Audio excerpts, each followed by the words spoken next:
entender cardiovascular, jóvenes. Este de aquí va a tener su origen en el esplagno-pleúrico, pero no se comporta de manera igual que el resto del esplagno-pleúrico. El esplagno-pleúrico hasta la pancita se comporta, como les había contado en la fase anterior, esta es nueva. La cavidad pericárdica es uno de los primeros celomas que se forma.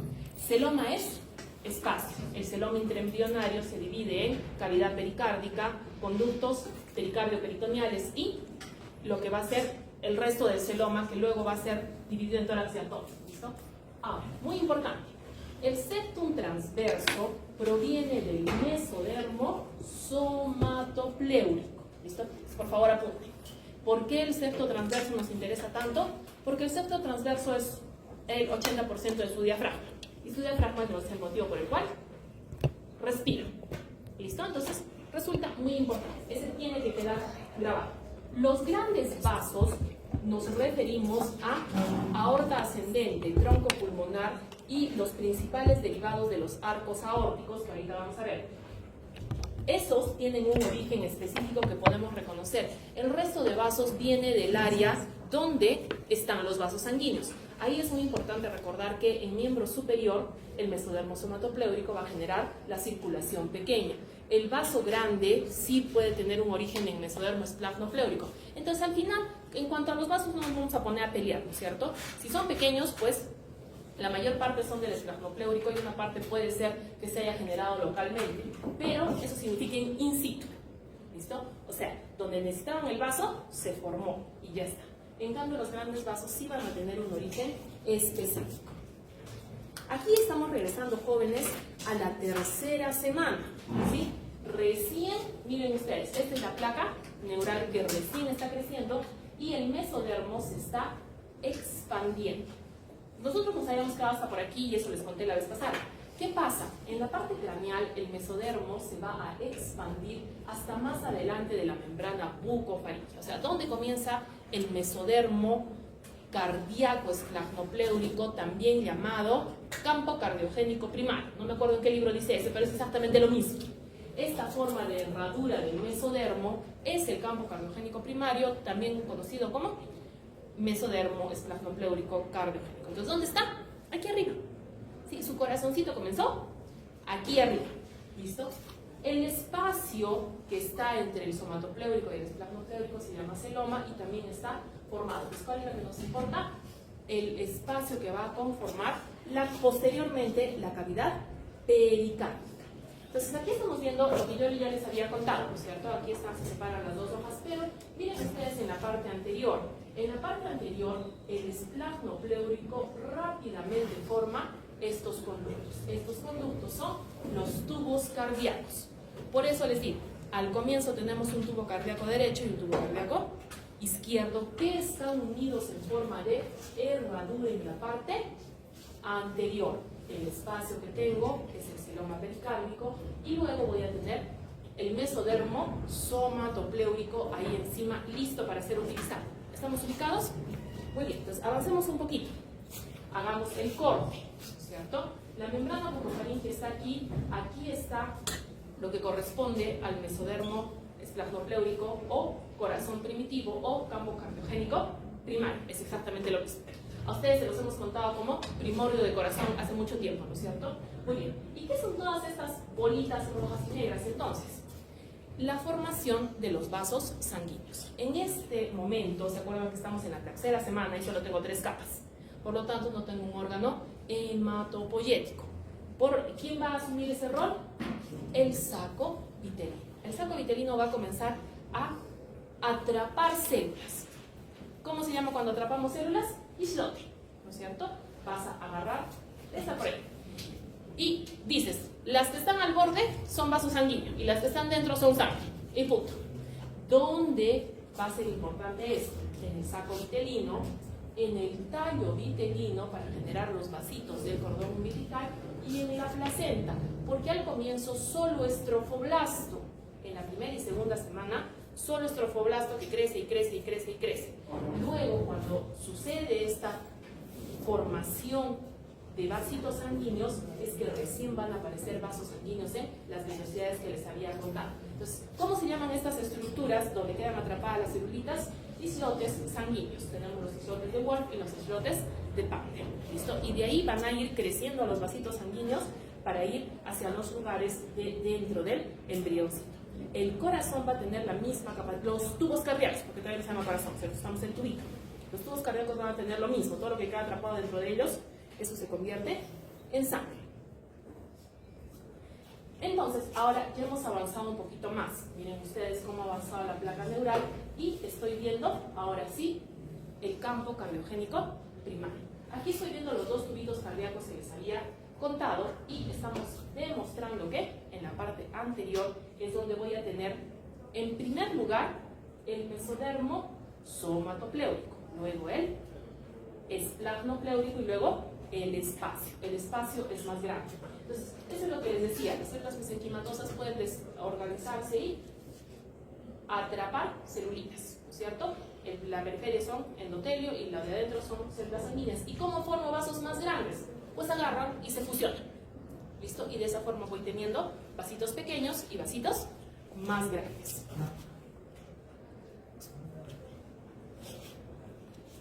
Cuando ya ha avanzado este proceso, voy a tener sistemas de circulación. Al comienzo, el sistema circulatorio está separado. ¿Ven ustedes? Tenemos que recordar que el sistema de circulación del embrioncito es diferente al que ustedes tienen. ¿Listo? Apenas se forma, hemos dicho que primero vamos a formar los vasos vitelinos, 2 arterias, 2 venas. Luego los umbilicales, porque necesito comunicarme con la placenta. Voy a tener una sola vena y 2 arterias, que es lo normal. Pero esta vena umbilical eran 2 al comienzo. ¿Listo? Luego vamos a ver cómo eso se transforma en la siguiente clase. Entonces tenemos 2 venas umbilicales que luego se fusionan para entrar al tallo de conexión. Y estoy viendo cómo el tubo cardíaco está separadito. Un tubo cardíaco derecho y un tubo cardíaco izquierdo. Entonces al comienzo todo es doble. Pero está bien chiquitito, estamos en la 4ª semana. ¿Listo? Todavía no hay órganos. Entonces, ¿qué pasa después? Que los 2 tubos cardíacos se van a tener que fusionar. Las vitelinas van a quedar. ¿Listo? Estas vitelinas se van a aprovechar y ustedes tienen se van a convertir en arterias adultas, pero van a cambiar de nombre, ¿vale? Luego, las umbilicales van a quedar las 2 arterias y solamente va a quedar una vena. No se preocupen, yo les voy a contar cómo desaparece la otra, ¿sí? Había 2 umbilicales, ahora ya no. Hay un umbilical de golpe. ¿Listo? Muy bien. ¿Qué ha pasado? Al unir los 2 tubos cardíacos, ahora sí, voy a poder reconocer los extremos. Un extremo que es arterial y un extremo que es venoso. Entonces, la circulación siempre es cerrada y va en un solo sentido. Si no, que comprenderán ustedes que eso está de cabeza. Porque lo que es la parte arterial, el ventrículo, está arriba y la vena está abajo. Entonces, tenemos que solucionar. ¿Listo? Muy bien, ahorita lo vamos a solucionar, no se preocupen. Regresemos. Aquí estamos viendo cómo los 2 tubos cardíacos que son solo endotelio, o sea, no se hagan ilusiones, es una capa de células. ¿Cuándo es esto? Estoy todavía en la 3ª semana. Recuerden ustedes que cuando estos tubos cardíacos se fusionan y ya me forman una bolsita, comienzan a latir. ¿Cuándo inicia el latido cardíaco? El día 24. ¿Qué día es el día 24 en semanas? La mitad de la 4ª, ¿cierto? Porque es 8,3 por 7 es 21, cierra la 3ª. Entonces, para la mitad de la 4ª, el corazón ya comienza a tener movimientos de contracción. Ahora, no le van a pedir a la pobre criatura que mantenga circulación, ¿no? El pobre es como que ondea, ¿no es cierto? No sé si va para adelante, para atrás, pero hacia, ¿sí? Posteriormente, en la 5ª semana, ya se organiza. Y entonces ahí sí, la contracción es coordinada para poder impulsar todo esto, ¿entendido? O sea, que está bien avanzado. ¿Sí? El tejido nervioso está recién flexionándose y esta cosa ya está funcionando. ¿Entendido? Muy bien. Entonces, ahora, ¿qué les dije? Que aquí voy a tener el espacio, la cavidad pericárdica, donde tengo que acomodar al corazón. Y ahí está el tubo cardíaco. Pero comprenderán ustedes que el corazón va a crecer mucho más rápido. O sea, el tubo cardíaco fusionado mucho más rápido que la cavidad. Y además acá tengo un espacio vacío, por eso hay que acomodarse. ¿Cómo es que se acomoda? Por los genes que nos dicen qué cosa es derecha y qué cosa es izquierda. Entonces le va a decir que rote, se flexione y se acomode mientras va creciendo. ¿Entendido? Muy bien. Entonces, Comprenderán ustedes que estamos más allá de la cabeza. ¿Estamos mal ubicados o no? Sí. Entonces, estas celulitas azules son indispensables. ¿Qué son las celulitas azules? El núcleo del septo transverso. ¿Sí? El septo transverso, ¿qué cosa va a ser? El diafragma. Entonces, estas celulitas de acá dicen, momento, estamos mal ubicados. Si fueran tan amables, necesitamos ir ¿a dónde? Al tórax. Sí, ya sé que no existe el tórax, imaginen más. Entonces dice, muy bien, tenemos que flexionarnos. ¿Qué más es importante? En amarillo tenemos nuestro dibujito de endodermo. ¿Listo? Este endodermo lo tenemos que aprovechar.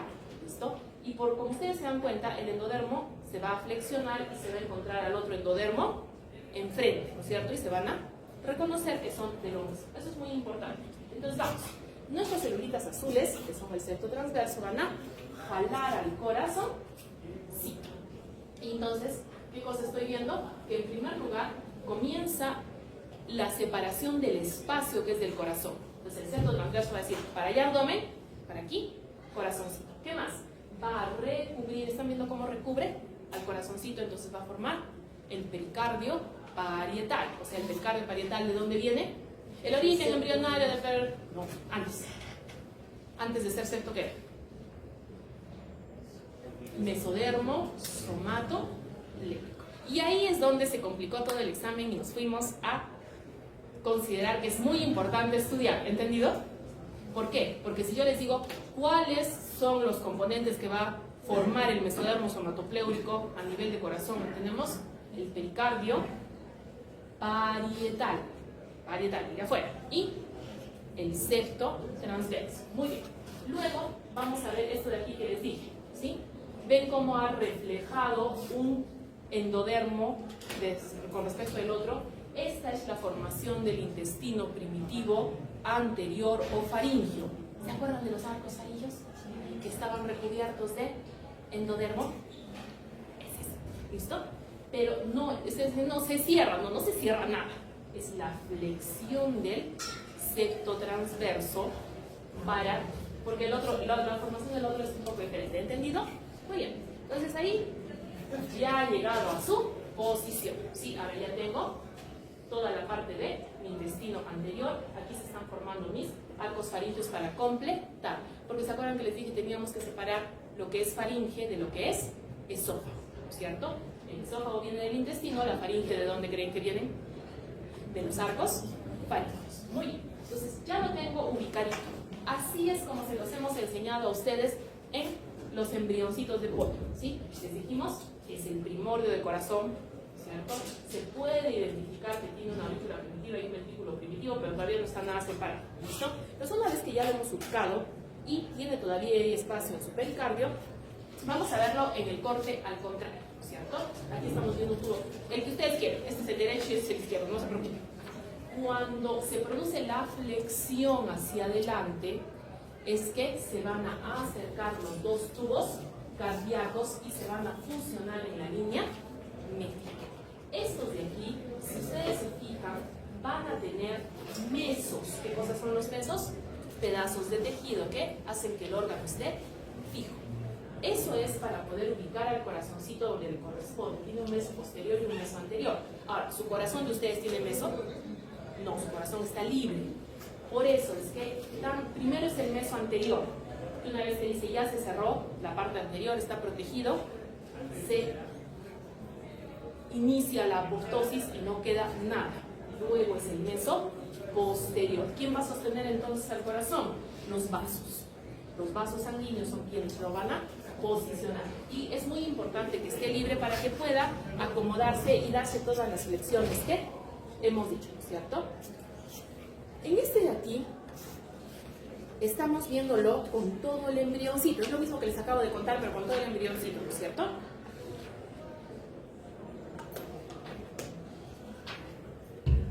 Aquí es muy importante que se den cuenta que en el medio de esos tubos cardíacos había endodermo, y ese endodermo va a quedar preso en la parte posterior y hemos formado el intestino primitivo anterior. Y de ahí el corazón, bueno, tubo cardíaco, pero ahora le vamos a poner nombres. Normalmente le decimos corazoncito porque ya tiene partes. ¿Cuáles son las partes? Ahora se va. Entonces, al comienzo en el pericardio está bien ubicado. ¿Ven esas dos patitas? Esas dos patitas son los sistemas venosos embrionarios. Este bebé no tiene cavas, por favor. Va a tener cavas de aquí a 2 meses. Ustedes tienen cavas. El embrioncito tiene cuernos. No es por ofenderlo al embrioncito, pero ¿por qué les pusieron cuernos? Porque se parecen, ¿no es cierto? Entonces, el sistema venoso de los embrioncitos, ¿en qué comienza? En cuernos. Tiene 2 cuernitos. Y luego, ahí se va a poder dar cuenta de que ya se acomodó, está completamente hueco, ¿sí? Es muy importante. Aquí estamos viendo la fusión de los 2 tubos, que es paulatina, luego ya se ha fusionado totalmente. ¿Y qué le pasó? Se queda hueco totalmente. Ustedes dirán, a ver, doctor, toda la sangre se está mezclando ahí dentro, sí. O sea, sangre oxigenada, desoxigenada, todo está mezclado ahí. Pero así comienza el corazoncito, ¿listo? Hace lo que puede. Luego va a crecer bastante rápido porque las celulitas necesitan circulación y le van a exigir. Entonces va a crecer y crecer y crecer y se va a dar cuenta que no cabe. Eso hace que se flexione y se rote. ¿Listo? Entonces lo ven que el pobrecito está sufriendo para caber. Y por eso es que va a quedar en una posición medio rara. Y por eso cuando ustedes abren un corazoncito en anatomía, el dibujito que les hacemos con 2 aurículas y 2 ventrículos es una de las más grandes mentiras que hemos dicho en nuestra vida, ¿no es cierto? Ese dibujito solo es para que entiendan. Aquí hay que ubicarse, no hay espacio. ¿Sí? No puedo estar con las aurículas así estiradas porque no me alcanza. Entonces va a estar todo apachurradito. Eso es lo que tienen que entender. El espacio de la cavidad pericárdica es exactito. Y por eso el corazón tiene que girar, rotar y flexionarse. Muy bien. Entonces ahora sí, vamos a ver las partes del corazoncito. No les estaba mintiendo, ahí están los cuerpos. Sí, los cuerpos, ¿no? ¿Ven? Muy bien. Entonces, recuerden ustedes que este es un embrioncito. El embrioncito, para recibir la sangre venosa, tiene 3 sistemas. ¿Listo? El umbilical, el vitelino y la cardinal común. ¿Cómo le hemos dicho a la cardinal común en práctica? Conducto de Cuvier. ¿Listo? Entonces, esta viene de la placenta, esta viene de el saco vitelino y esta está viniendo de la parte corporal. Y tenemos uno derecho y uno izquierdo. ¿Listo? Entonces, estos 2 cuernitos son muy importantes porque nos van a ayudar dentro de un momento. Luego que viene la aurícula primitiva, ¿sí? Y el ventrículo primitivo junto con el bulbo cardíaco ya se han diferenciado genéticamente. ¿Cómo así? Por la cantidad de músculo. La aurícula siempre va a tener poquito músculo y va a estar toda suavecita, delgadita. En cambio, estos de aquí tienen una gruesa musculatura, ¿sí? Posteriormente, el bulbo cardíaco es todo, jóvenes. ¿Listo? A esto tienen que apuntar. El bulbo cardíaco tiene 3 partes. Si el libro dice otra cosa, lo tarjan y ya está. ¿Qué he dicho? El bulbo cardíaco tiene 3 partes. ¿Listo? La primera, el cono arterial. La segunda, el tronco arterial. La tercera, el saco aórtico. ¿Listo? ¿Qué va a pasar con estas partes? El cono arterial ya no lo vamos a volver a mencionar. ¿Por qué? Se lo aprovecha el ventrículo. La pelea es si del reparto del cono arterial se benefició el ventrículo derecho y el izquierdo. No nos interesa. ¿Listo? Con que el ventrículo primitivo fue quien se lo aprovechó. Si le dio un poco más a cada uno, bien buenos. De eso no vamos a pelear. ¿Listo? Pero sí, ¿qué le pasó? El cono es el primero que desaparece. Porque el ventrículo dice, me falta espacio. Y va, se lo aprovecha. ¿Listo? El tronco es el que va a formar los grandes vasos. ¿Cuáles serán los grandes vasos? Aorta ascendente y tronco pulmonar. Solo ese pedacito. ¿Listo? Y el saco aórtico es donde van a desembocar los arcos aórticos, que eran las arterias de los arcos faringios, y vamos a ver que luego va a contribuir y ayudar en la formación de vasos, pero todavía no. Eso es en la próxima clase. ¿Entendido? Muy bien. Entonces, ¿puedo señalar el bulbo cardíaco con un dedito? No puedo, porque el bulbo cardíaco no me alcanza ni la manito, es todo. ¿Listo? Entonces, ahí es donde se genera la confusión, porque el bulbo cardíaco nos estamos refiriendo a todo, ¿sí? Y ustedes dicen, No es lo mismo que el tronco, sino porque el tronco es una parte, ¿no es cierto? Entonces, aquí estamos viendo los cuernitos del seno venoso, la aurícula, que está chiquitina, el ventrículo y el bulbo cardíaco, ¿cierto? Crecen muy rápido y por lo tanto que vamos a necesitar que se flexione para que las aurículas queden en la parte posterior y que luego gire un poquito para que las dos aurículas queden por encima de los ventrículos. Y mientras tanto, ¿cómo está todo adentro? Junto, es un solo tubo. Entonces, mientras es un tubo, va a flexionarse para acomodarse a ¿qué cosa? Al pericardio. ¿Listo? El pericardio es esa linecita punteada y allí es donde lo tengo que meter al pobre corazoncito. Y así es como se ve apenas se ha flexionado. La aurícula primitiva con su seno venoso, y hemos dicho que esos eran los cuerpos, ¿cierto? El seno venoso es muy importante, lo necesitamos, ¿sí? Lo han visto en la lámina 32. Miren ustedes, como ya se flexionó, los ventrículos van a comenzar a separarse. ¿Cómo? El músculo comienza a crecer por aquí abajito, de manera bien discreta, sin avisarle a nadie. Este es uno de los primeros tabiques que crece. No necesita ayuda de nadie. El músculo dice, si este es un cuarto donde van a vivir dos hermanos, hay que poner una división, ¿no es cierto? Y comienza a crecer despacito desde ahí abajo. Miren ustedes, todo lo demás está hecho una desgracia ahí. El tabique interventricular muscular ya está creciendo. ¿Cuál es este? El muscular. Entonces ahora ustedes están viendo que a la aurícula está todavía muy chiquita. ¿La ven que está chiquita o no? Miren, el ventrículo está así grandote, entonces necesito hacer crecer esa aurícula. Ella no va a poder sola. Las células que le tocaron son muy poquitas, entonces se va a aprovechar del vecino. Y todavía no he encontrado un término, porque sería que se absorbe al vecino o se lo come, no sé cuál sea, cuál quede mejor para que sea cuerpo. ¿Listo? Entonces, porque la ven que está chiquita, ¿no es cierto? No puede ser así, si no, no va a funcionar. Y mírenlo al bulbo, ¿sí? Entonces, aquí está la parte del cono que se va a aprovechar el ventrículo primitivo, ¿cierto? Y luego aquí tengo el trozo del tronco que le va a corresponder a los grandes vasos y aquí el saco aórtico que viene para la clase siguiente. ¿Entendido? Mírenlo cómo ha crecido el tabique muscular, ¿no es cierto? Solito, calladito, pero se dan cuenta que no puede solito y tiene un huequito. Entonces tenemos que solucionar este huequito.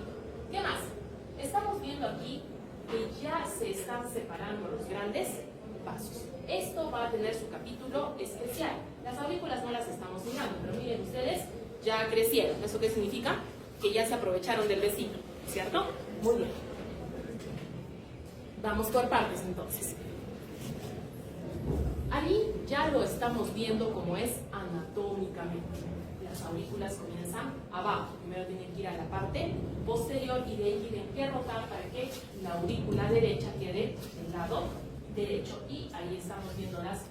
Esta es la versión del dibujito anterior, pero ya con características anatómicas, que es lo mismo que les he contado. Muy bien. Paso 1. Separar las aurículas. ¿Listo?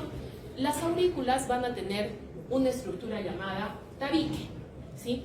El tabique es una estructura compleja conformada por varias estructuras que pueden ser sólidas o espacios. O sea, doctor, ¿para qué pone usted un espacio en el tabique? Para que funcione.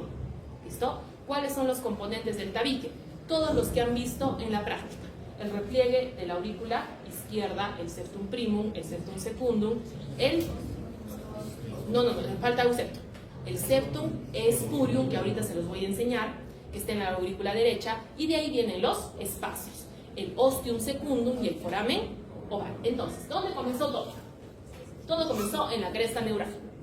¿Listo? La aurícula no puede dividirse sin la participación de la cresta neural. ¿Cómo va a llegar la cresta neural? La cresta neural va a llegar en forma de almohadillas, ¿sí? Y la forma más fácil de explicar a una almohadilla son nuestras columnas. ¿Las ven? Nuestras columnitas de allá. Un trozo que de pronto salió de la nada y se puso ahí. Pues muy bien, llegan las células de la cresta neural y se ponen ahí, ¿sí? Entonces, ¿por qué es importante esto? Porque no solamente pasa allí, sino también pasa allá. La almohadilla endocárdica tiene como primera tarea dividir el corazón derecho del corazón izquierdo. ¿Cómo? Formando los canales aurículo-ventriculares, que los vamos a ver ahorita, no se preocupen, ahora se los enseño. Paso 1. ¿Qué más? Estas almohadillas van a contribuir a que se formen los septos. O sea, llega la almohadilla y dice, vamos a hacer un septo. O sea, que si no llegan estas célulitas, la aurícula tan tranquila. Sigue compartiendo ahí, porque estas sí no les gusta pelear. Son bien relajadas. Dicen, bueno, si vamos a vivir juntas, ¿cuál es el problema? Pero eso sí nos perjudica a nosotros, por eso es muy importante. Entonces, paso 1, formar el septum primum.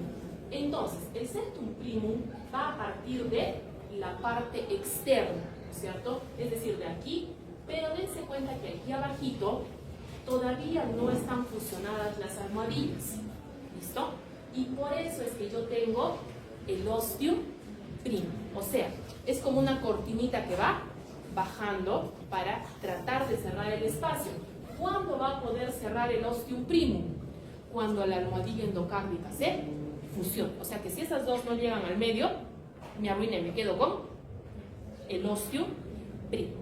Pero yo les he dicho que al comienzo tiene que haber comunicación entre las aurículas porque el pulmón no funciona todavía, ¿cierto? Entonces no hay circulación pulmonar.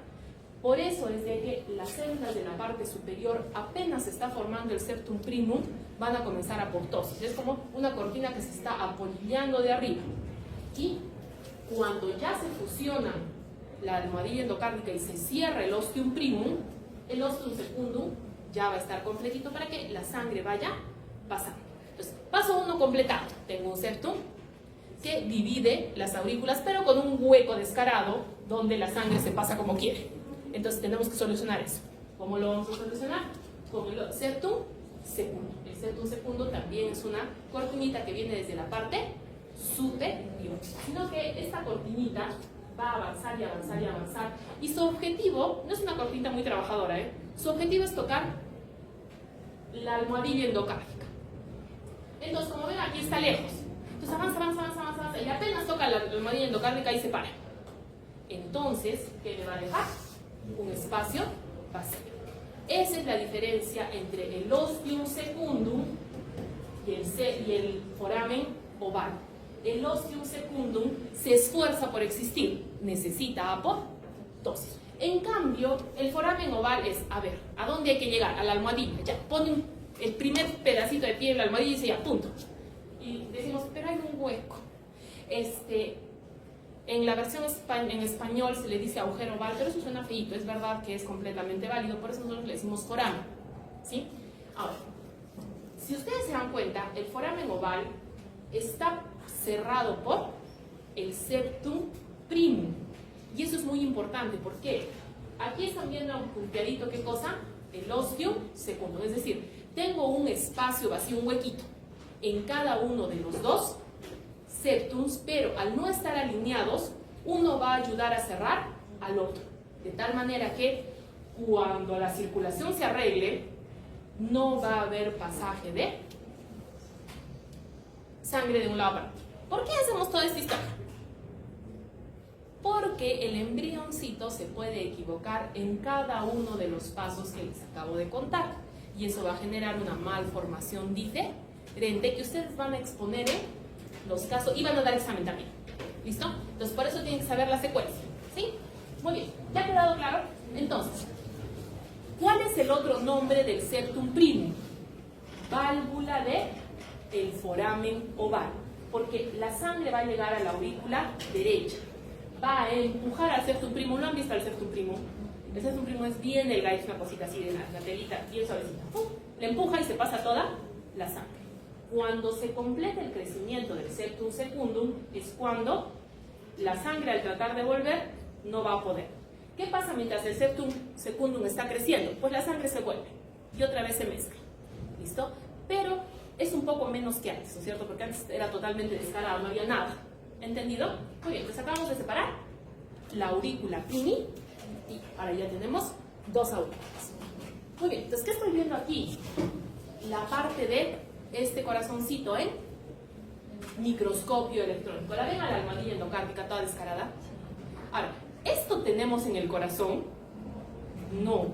La almohadilla endocárdica al comienzo es bien llamativa, está gordita y tapachoncita.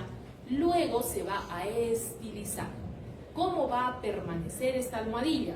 Porque ya les he dicho, ella no forma los septos, ella ordena, ¿no es cierto? No es parte del septum, ella ordena que se dirijan hacia ella. Esta almohadilla va a permanecer como las válvulas auriculoventriculares. Esas sí tienen, ¿no? Entonces, aquí que está gordita, luego se va a hacer parte de apoptosis y va a ser la válvula auriculoventricular.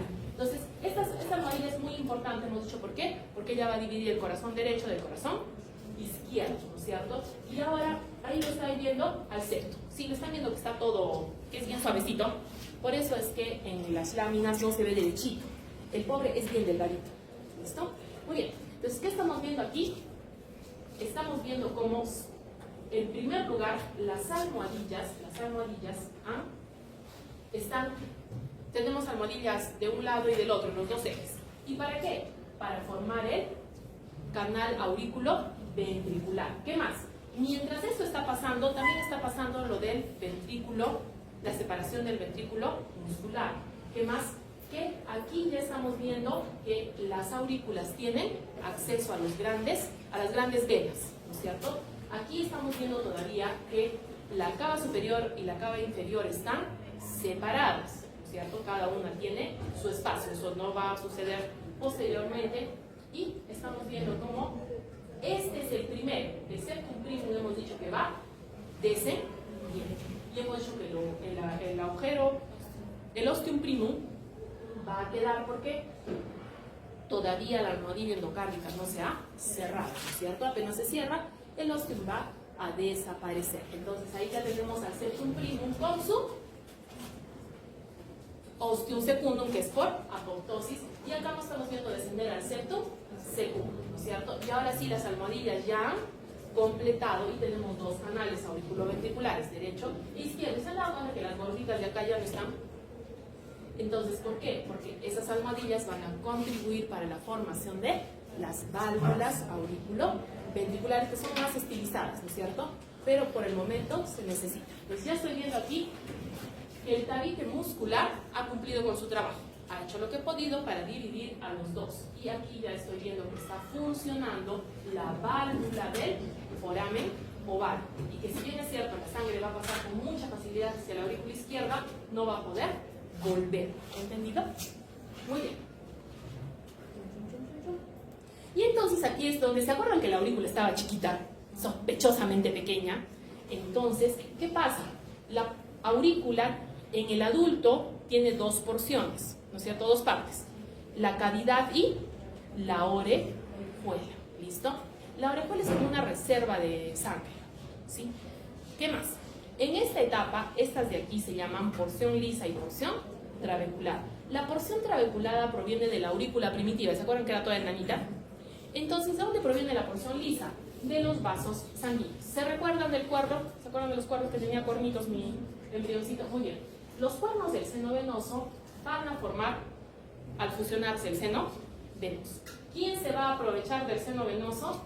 La aurícula derecha. Aquí estamos viendo cómo el lado derecho va a seguir creciendo, mientras que el lado izquierdo, que también tenía su cuerno, se hace chiquitito. ¿Y cómo va a quedar? Como el seno, el seno coronario, ¿sí? O sea, ¿qué va a pasar con el lado derecho? El cuerno derecho y el seno venoso van a ser aprovechados por la aurícula derecha, se los va a absorber. ¿Y qué va a pasar con el cuerno izquierdo? Va a quedar chiquitito como seno coronario. ¿Listo? Pues vamos a ver de quién se aprovecha la aurícula izquierda ahorita. Aquí estamos viendo las dos, ¿no es cierto? ¿Se acuerdan que les dije que les iba a decir dónde estaba el septum spurium? El septum spurium es parte de la válvula que impide que la sangre del seno venoso pase a la aurícula para que haya orden en todo eso. Entonces el mismo septum spurium, que es, mírenlo, es gordito, va a sumarse a la formación del tabique posteriormente. Y entonces, miren ustedes, aquí solamente había la entrada del seno venoso. En cambio aquí la cava superior y la cava inferior ya están ingresando de forma independiente, pero todavía va a haber parte del reborde de la cresta, o sea, se va a notar todavía que no era suyo, se lo está aprovechando. Posteriormente, en el siguiente dibujito ya se lo comió todo y va a tener la cava superior por arriba y la cava inferior por abajo. ¿Qué vamos a tener aquí? El seno coronario. Seno coro, que es venoso, obviamente, ¿no es cierto? Y aquí cada uno va a tener su válvula. Su válvula. Tebecio es para el seno coronario y Eustaquio para la cava inferior. Muy bien. Entonces, aquí estamos viendo esto todo pintadito de rojo. ¿Qué cosa es esto que está pintadito de rojo? Es la porción lisa de la aurícula izquierda. ¿Y de dónde se sacó la porción lisa de la aurícula izquierda? Pues aquí nos van a decir. En el principio teníamos una gran vena que se llamaba la vena pulmonar, que es una vena bastante grande, porque lo hemos visto, es bien grande, y tenía un solo ingreso. Pero como la aurícula izquierda está pequeñita, ¿qué va a hacer? Va a absorberse toda la pared de la vena pulmonar. Paso 1, absorberse mientras es una sola vena pulmonar. Paso 2, absorberse la vena pulmonar derecha y la vena pulmonar izquierda. ¿Listo? Y ven ustedes que este está haciendo lo mismo con el seno venoso, ¿no es cierto? Se lo está absorbiendo. Bien. Entonces, paso 3 del crecimiento de la aurícula izquierda, absorberse toda la pared y simplemente poner en el momento que son 4 venas pulmonares que desembocan directamente en la aurícula izquierda. Entonces, toda esta porción lisa, ¿de quién se la ha aprovechado? De la vena pulmonar común, de la vena pulmonar derecha y de la vena pulmonar izquierda, bien aprovechadas, ¿no es cierto? Y entonces, ¿qué pasó con la aurícula primitiva? Se quedó como porción trabecular. ¿Ha quedado claro? Entonces, ya crecieron las aurículas, ya no están sospechosamente pequeñas. ¿Sí? Muy bien. Y por último, ¿se acuerdan que la almohadilla endocardia estaba gordita? Sí, no podemos dejarla así gordita, porque no queda así hasta el final. Entonces, ¿qué va a pasar? Que, miren ustedes, primero crece y luego va a ver dónde tiene que ser la forma de la válvula y va a hacer apoptosis. Entonces va a quedar la válvula libre, pero se da cuenta de que esa válvula se puede dar la vuelta, ¿no es cierto? Porque es como esta puerta, que viene para acá y va hasta allá. Nosotros necesitamos que se fija. ¿Cómo va a hacer eso? Va a unirse mediante las cuerdas tendíneas al músculo papilar. Y de esa forma, de la almohadilla endocárdica, que era toda pachoncita, porque estaba pachoncita, ¿no es cierto? Solamente va a quedar la valva y va a estar unida por las cuerdas tendíneas. ¿Ha quedado claro? Muy bien. Entonces ahora ya tengo al corazoncito lo más parecido a el corazoncito adulto. ¿Qué me falta?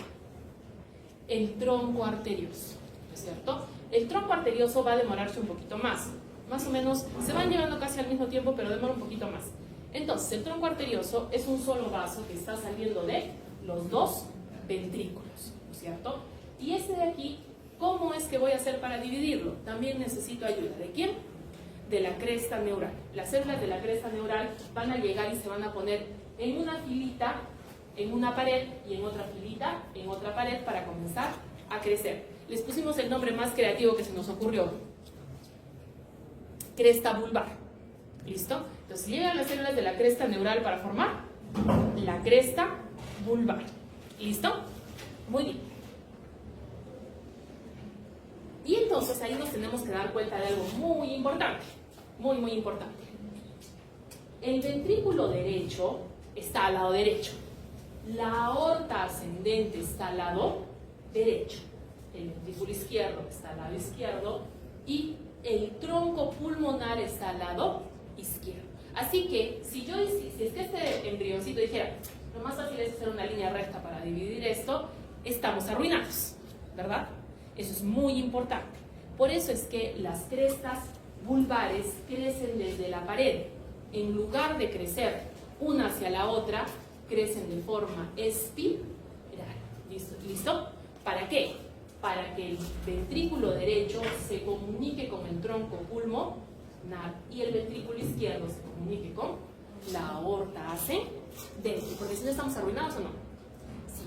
Entonces ahí está lo que les estoy diciendo. Ven ustedes cómo se acercan las dos crestas Pero hay un detallito más. ¿Se acuerdan que el ventrículo izquierdo, el ventrículo se había dividido por la parte muscular hasta una parte, ¿no es cierto?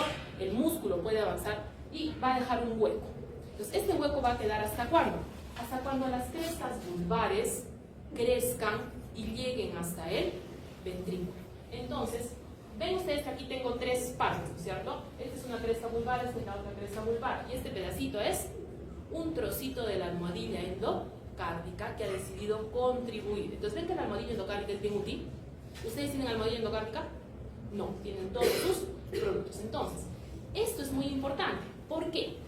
Porque igual que la guía, los dibujos comienzan teniendo sentido, ¿no es cierto? Están en morado y rosado. Luego van avanzando y ya se ve un poco abstracto y ya al último me han pintado la guía en amarillo, verde y no sé qué más porque se les acabó el color rosado. Lo mismo pasa. Generalmente comienzan con la cresta vulvar bien ordenadita todo y cuando llegan a este paso a veces se olvidan que tenían que seguir creciendo, a veces se equivocan y esta es la zona donde hay mayor cantidad de fallos. El ventrículo en su parte muscular es muy responsable y siempre hace su tabique muscular. Este es el huequito que sabe andar quedando. ¿Por qué? Las crestas vulvares no han crecido lo suficiente o la almohadilla endocárdica dijo, ¿saben qué? No me pagan lo suficiente, me voy. Y quedó el hueco. ¿Listo? ¿Cómo se llama esta estructura que está pintadita acá?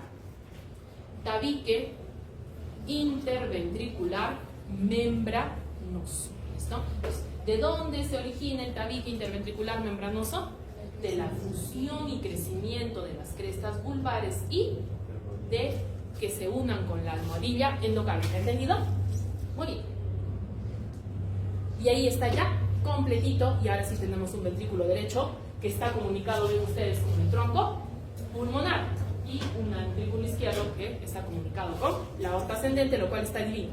Pero el bebé se equivoca y a veces me hace cosas que no tienen mucho sentido. Esto es lo que les decía. Si ustedes ven aquí una cresta en amarillo y la otra en verde, se van a dar cuenta que van rotando, ¿no es cierto? Aquí está la cresta verde, luego está aquí adelante y luego está del otro lado. ¿Para qué? Crezca de forma espiral. Muy bien. Y ahí estamos viendo, ¿no es cierto? Que primero separa los grandes vasos y luego deja el huequito del ventrículo.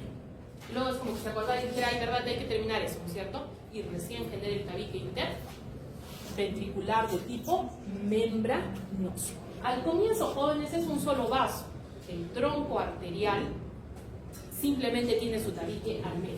Una vez que se ha completado, recién se independizan y dicen, a ver, hemos estado apachurrados en una posición incómoda, entonces uno gira para un lado y el otro gira para el otro y parece que se dan vueltitas entre sí. Pero eso no es cierto. La verdad es que era un solo vaso que al momento de separarse recién se ha podido acomodar y queda en forma espiral.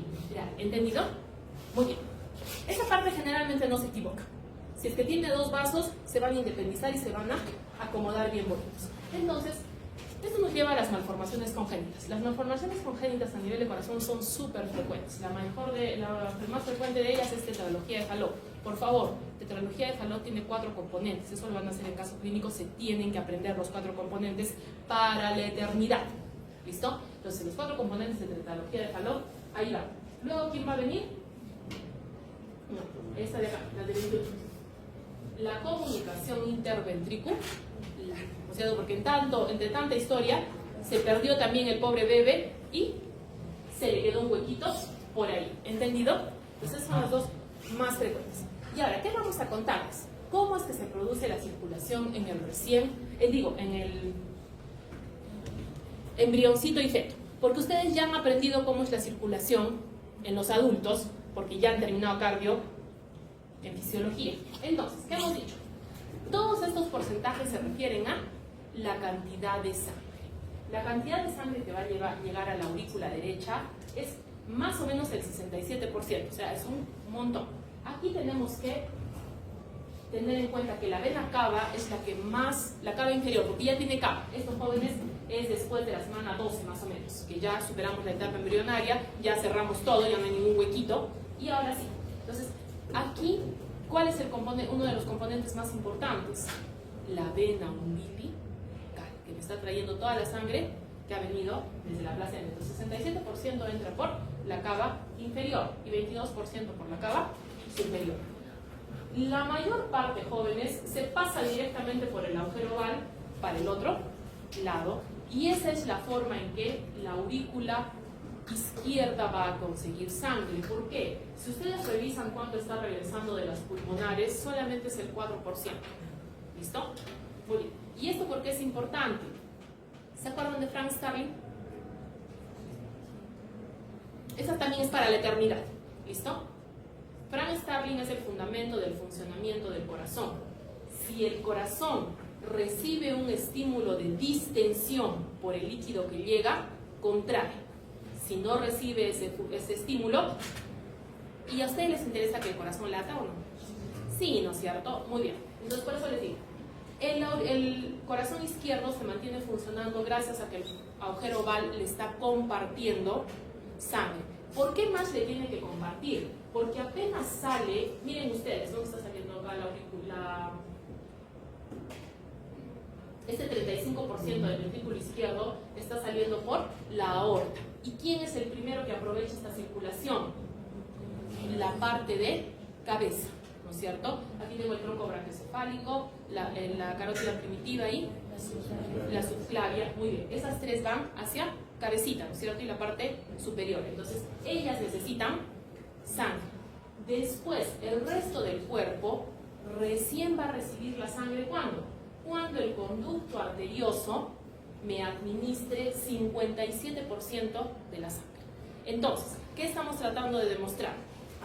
Sin foramen oval, mi corazón izquierdo no funciona y mi cabecita no tendría sangre nueva, ¿no es cierto? Sin conducto arterioso o ductus arterioso, que es lo mismo, el resto del cuerpo tampoco tendría sangre. Entonces, la circulación fetal es compleja porque así tiene que ser. ¿Ha quedado claro? Muy bien. Entonces, ahora en los 15 minutos que me quedan, les voy a contar lo que faltaba de este medio antes de eso. ¿Sí me entendieron, verdad? ¿Sí? ¿Tenemos alguna preguntita? Corazón es sumamente importante. Es de las malformaciones congénitas que se presentan con mayor frecuencia. Habrán visto que la clase está complicadita, ¿no es cierto? La pobre criatura se confunde. Dice, ¿qué tenía que hacer? Tenía que cerrar el ostium primum, el secundum. No me acuerdo. Y hace lo que puede. ¿Listo? Y se va acomodando uno en el camino. ¿Entendido? Hay chuchumil malformaciones congénitas a nivel cardíaco, pero no todas son sintomáticas. Muchas de ellas recién comienzan a dar sintomatología por los 40, 50. Y entonces, por eso es que al momento de nacer tenemos que sospechar en la malformación cardíaca porque no da sintomatología. La mayor parte, inclusive la tetralogía de Fallot, el bebé nace casi normal, no se le nota mucho, regresa a los meses, generalmente al tercero, con todo hecho una desgracia. ¿Listo? Porque hay huecos por todo lado. Y así, las malformaciones, las más graves van dando sintomatología durante el primer año de vida y las que son más leves van dando sintomatología. En el caso clínico tenemos una comunicación interauricular con un pacientito que no tenía ningún síntoma y cuando lo iban a operar dijeron, su corazón tiene un huequito. ¿Y usted qué siente? Nada. Entonces, por eso, ahí está el problema, ¿listo? El bebé se equivoca muchísimo, pero no todas tienen sintomatología. ¿Entendido? Muy bien. ¿Tenemos alguna preguntita? Sí, ahora las láminas tienen sentido. Sí, ¿no es cierto? Muy bien. Entonces, ahora vamos a terminar con lo que me faltaba de sistema. Sí, les dije que estudiaran hasta la parte anterior. Muy bien. Volvamos a la cuarta semana del desarrollo. ¿Sí? Cuando todos ustedes me han dicho que los embriones humanos tienen colita, les he dicho, ustedes no tienen colita. Parece que tuvieran colita porque la médula espinal crece muy rápido y va a superar el crecimiento del cuerpo. ¿Por qué la médula espinal crece muy rápido? Porque el neuroepitelio va a parar de crecer. ¿Listo? Y va a hacer luego muy despacito que crezca. Entonces, al comienzo, la médula espinal coincide con el final de las vértebras, pero posteriormente las vértebras van a crecer más y la médula ya no va a crecer más. ¿Qué es esto entonces? Es las meninges y otras sustancias que son de tipo conectivo van a permanecer fijando a la médula, pero la médula, ven que parece que se está encogiendo. Estaba terminando en coxis, ahora miren ustedes, ya está llegando a la parte sacra y para el momento, miren, en la semana 23 está llegando a L L4. Para la semana 38, es decir, para el nacimiento, va a estar a nivel de L3. Y para los adultos, en L1. ¿Listo? ¿Por qué? El sistema nervioso sigue creciendo, pero bien despacito. ¿Sí? En cambio, la parte de osteomuscular crece mucho más rápido, ¿entendido? Esto es muy importante, jóvenes, sobre todo para el examen denominado punción lumbar. La punción lumbar es obtener líquido encefalorraquídeo de esta zona. Sobre todo, ¿por qué? Porque sabemos que está vacía, si no se van a llevar nada. Por eso es muy importante el nivel de la punción. Generalmente en adultos es debajo de L1 y en los niñitos va a ser debajo de L3, porque ahí estoy seguro de que tengo un espacio completamente libre que solamente tiene líquido cefalorraquídeo. El líquido cefalorraquídeo es muy importante para mantener al sistema nervioso. Entonces, ¿se acuerdan que hemos dicho que el epitelio va a generar los neuroblastos que luego van a ser neuronas? Pero estas neuronas comienzan como celulitas y luego les va a crecer su colita. ¿Listo? Su colita se llama axón. Entonces, mientras están en el sistema nervioso central, incluida médula espinal, aquí es fácil de entender con la médula espinal. El oligodendrocito lo está envolviendo y le está proporcionando mielina. Si en el momento que cruce el límite del sistema nervioso central, se olvida del nervio. Sí, porque esto los axones van a ser los nervios. Dice, no, no es mi problema. Entonces el nervio sale solito. ¿Y quién viene a su rescate?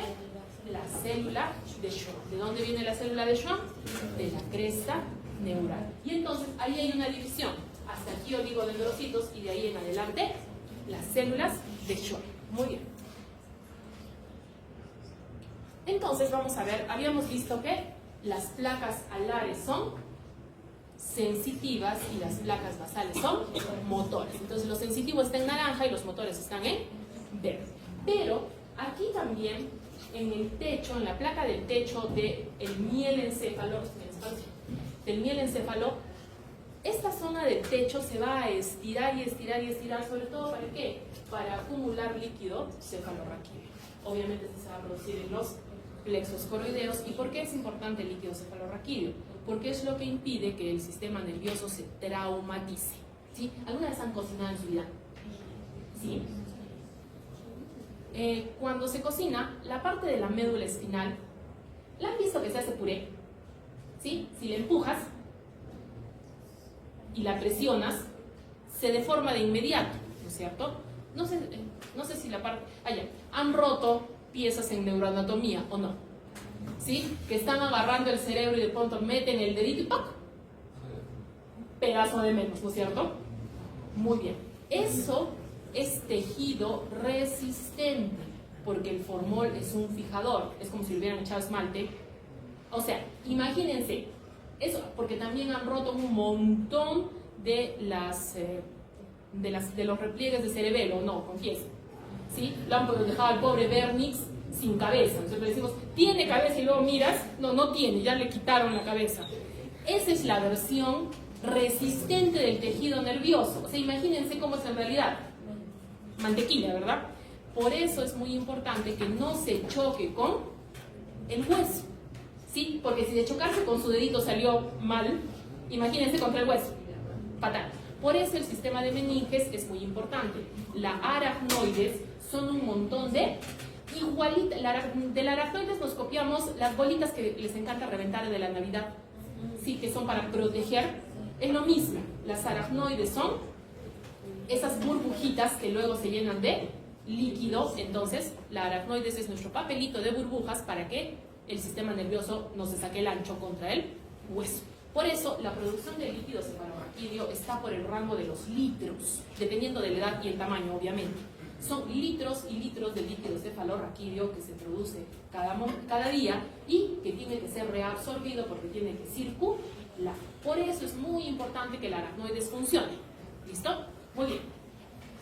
En algún momento les voy a decir de dónde vienen las meninges, no me acuerdo.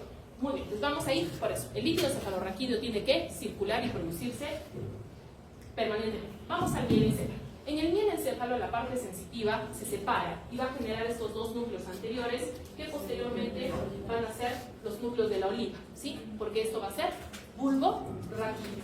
En la parte de, un poquito más arriba, metencéfalo, va a suceder lo mismo. Hay una separación y tenemos los núcleos continuos que están en la parte anterior, la parte sensitiva atrás, de los nervios que están señalados, eso ya se lo aprende, y la parte motora adelante. Muy bien, ¿qué pasa aquí? La placa alar, que se ha separado, ¿no es cierto? Porque ahí está el techo del cuarto ventrículo, va a dividirse en una porción anterior donde están los núcleos y en una porción posterior que se llama labio rómbico. ¿Qué cosa es el labio rómbico? El futuro cerebelo. Entonces, ¿cuántos labios rómbicos tengo? 2. Por eso tengo que tener un vérnix al medio, el que casi asesinan siempre, porque los pobres cerebelos, para que luego se fusionen los dos laditos del cerebelo. Muy bien. Entonces, aquí estamos formando al cerebelo. El cerebelo va a aprovechar el epitelio, el neuroepitelio, ¿no es cierto? Y las neuronas o neuroblastos que se van a formar van a ir a la periferia. Eso es muy importante. ¿Por qué? Porque mientras se le está dando indicaciones a la médula espinal que está más abajito de que guarde los núcleos adentro, este de aquí cambia para poner la sustancia gris o núcleos neuronales en la parte externa. Lo mismo que va a hacer el cerebro, ¿verdad? Dentro de un ratito. Muy bien, entonces luego va a crecer y como estamos viendo, tenemos 2 labios rómbicos que van a tener que acercarse y fusionarse y por eso es que al final tengo 2 hemisferios cerebelosos y un vértex, ¿no es cierto? Muy bien. Aquí estamos viendo nuevamente que si yo quito el techo del cuarto ventrículo voy a ver un gran espacio donde estoy viendo los labios rómbicos que están ahí creciendo y la parte del mielencéfalo. ¿Qué pasó con el mesencéfalo? Aquí primero el espacio para el líquido cefalorraquídeo es muy grande y se llama acueducto de Siegel. Las 2 placas se mantienen, pero se hacen más chiquitas, ¿sí? Y ahí voy a tener en la parte dorsal los tubérculos cuadrigéminos y en la parte anterior los núcleos que corresponden. ¿Y qué le pasó al conducto? Se hace bien pequeñito. ¿Por qué? Porque crece más la parte externa, ¿sí? Sino que este dibujo está mal proporcionado. Este es un embrioncito chiquitito de la 4ª semana, que es así chiquitín. En cambio este ya es uno que está por la 16, donde es muchísimo más grande, ¿no es cierto? Y aquí es donde va a haber crecimiento de la sustancia blanca para formar los pedúnculos cerebrales, que son una comunicación muy importante con el cerebro, ¿no es cierto? Muy bien. En la parte del diencéfalo se van a diferenciar 3 núcleos. En la parte de aquí arriba tenemos la glándula pineal, luego voy a tener el epitálamo, el tálamo y el hipotálamo. El epitálamo y el tálamo son centros de conexión donde se van a comunicar muchas estructuras y el hipotálamo es el que va a dirigir su vida, ¿sí? Ahí está el centro de la sed, el centro de la saciedad, el centro que regula la presión arterial. Entonces, en esa cosita chiquitita está regulado sus funciones autonómicas. Luego, de la parte más inferior voy a tener al linfundíbulo para que contribuya a la formación de la neurohipófisis. Y entonces, ¿cómo voy a formar el resto de la hipófisis? ¿No es cierto? Hemos dicho, el epitelio del diencéfalo va a crecer, formar el infundíbulo con el que se queda y luego su crecimiento va a darme origen a la neurohipófisis. ¿Cómo consigo la neurohipófisis? ¿Se acuerdan que mi embrioncito no tenía boca? ¿Sí? ¿Se acuerdan que el estomodeo es una parte cerrada, ¿no es cierto? De este estomodeo va a haber un crecimiento del ectodermo que se llama bolsa de Rath. Nunca en su vida van a ver la bolsa de Rath, salvo que cuando lleguemos a esa parte vean que la bolsa de Rath que se negó a jubilarse y se quedó en esta zona y es un tumor cancerígeno muy destructivo. ¿Listo? Muy bien, entonces la bolsa de Rath debe crecer y ascender para acercarse a la neurohipófisis. Posteriormente se va, atraviesa el cartílago, ¿eh? Es bien agresiva la bolsa de Rath. El cartílago hipofisiario que les he enseñado que es de la base del cráneo, se atraviesa por ahí y por eso se llama cartílago hipofisiario. Luego se independiza y el pobre cartílago, en vista de que es tan agresiva la hipófisis, le hace su sillita para que se siente y esté tranquilito y viva feliz. ¿Listo? Pues primero es cartílago, miren al pobre cartílago hipofisiario lastimado. ¿Listo? Luego se reforma y le hace su sillita para que viva en paz. ¿Listo? Entonces ya tenemos que la hipófisis es una glándula que tiene doble origen embrionario. Está juntita, ¿por qué? Porque está pegadita nada más. Las células son independientes, ¿sí? Su función también es independiente. El telencéfalo comienza como una bolsita, pero rápidamente desarrolla nuevamente los núcleos neuronales donde están en la parte externa y va a tener un espacio vacío muy, muy grande. Es como si es que tratara de ganar espacio. Dice, ¿qué hago? Pues crezco y los ventrículos laterales son enormes para que la cabecita me deje espacio antes de que inicie la osificación. Y de ahí recién comienza a... Porque miren, al comienzo es bien liso, no tiene circunvoluciones. Esta parte de aquí desarrolla más rápido porque es lo que se llama el paleocórtex y el arqueocórtex está de este ladito de aquí. Esos son los que crecen más rápido para comenzar a funcionar. Y lo último que crece es la parte de la corteza. ¿De qué se va a aprovechar la corteza? De todo el ventrículo lateral que le habían dejado de espacio. Entonces no solamente crece, sino también se hace más compleja, generando las circunvoluciones.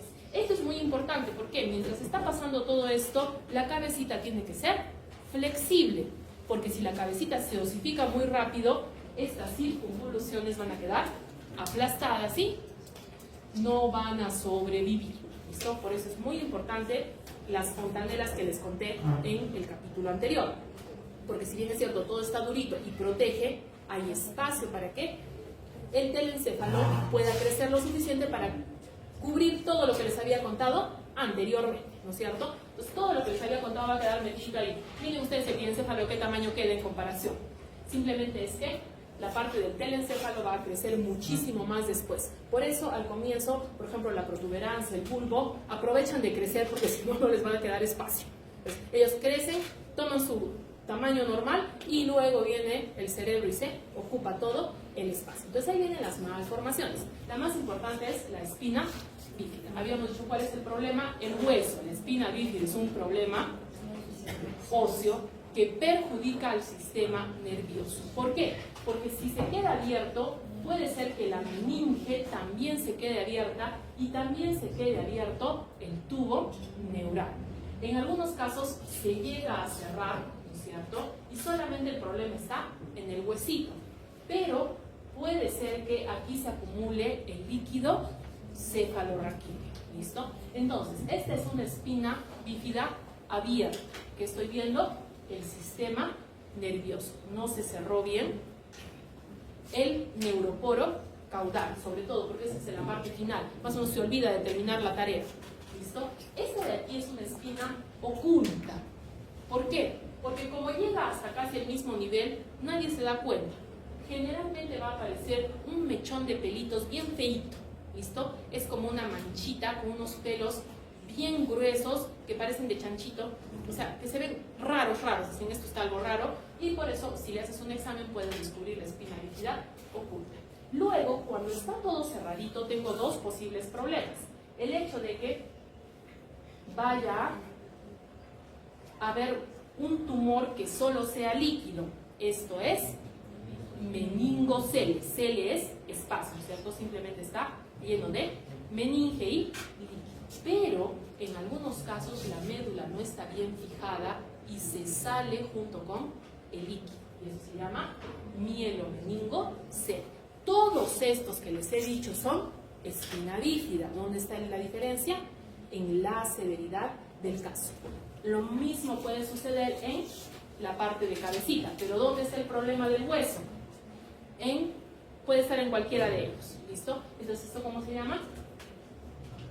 Encefalocele, cuando está saliendo un trozo de tejido nervioso. Puede ser que solamente sea la meninge y que no haya daño, eso es meningocele. Y si es que se ha salido inclusive un pedazo del ventrículo lateral, voy a tener meningohidroencefalocele. Y aquí estoy viendo un mielomeningocele, o sea que la médula se ha salido. Eso que estoy viendo aquí rojito, en esa parte que parece como que fuera a sangrar, que está muy suavecita, esa es parte de lo que sería el epéndime. Estamos viendo la capa ependimal. En este caso no se ha cerrado el neuroporo craneal, eso es anencefalia y obviamente es incompatible con la niña. Ese bebé tiene lo mismo que les acabo de decir, la médula está expuesta, se olvidó de cerrar. Aquí tenemos un encefalocele, ya sea frontal o occipital, ¿Por qué se llama encéfalo? Porque tiene parte de tejido nervioso. Comprenderán que estas criaturitas no lo lograron, ¿no es cierto? Porque tienen un trocito de cerebro apretado. Muy bien. En este caso, en todo lo que son cabecitas, es muy valiosa la ecografía, porque te va a poder decir si es que, qué es lo que está pasando para poder avisarles a los padres, ¿no es cierto? Porque estos bebés no van a tener oportunidad. Otra de las malformaciones que es muy frecuente es la hidrocefalia. Generalmente, ¿qué cosa es? Que el líquido no se puede reabsorber a la velocidad que le corresponde y por eso vamos a tener la cabecita cabezón. Entonces, aquí, una medida que hay que aprender para la eternidad. El perímetro cefálico de un recién nacido a término es 35. ¿Listo? ¿Cuánto es el perímetro cefálico de un recién nacido a término? Todo recién nacido que venga al examen y no tenga 35 está mal, ¿no es cierto? Y tengo que buscar qué malformación tiene. Doctora, ¿todos los recién nacidos nacen con 35? No, porque va a depender del tamaño. Si yo nazco de este porte no voy a tener pues 35, y si nazco de este porte tampoco, ¿no es cierto? Pero ¿por qué tienen que aprender? Porque la variación es de 1 centímetro generalmente, o sea, de 34 a 36. Si tienes más de eso, ya la situación se fue, está muy cerca de la desgracia. ¿Listo?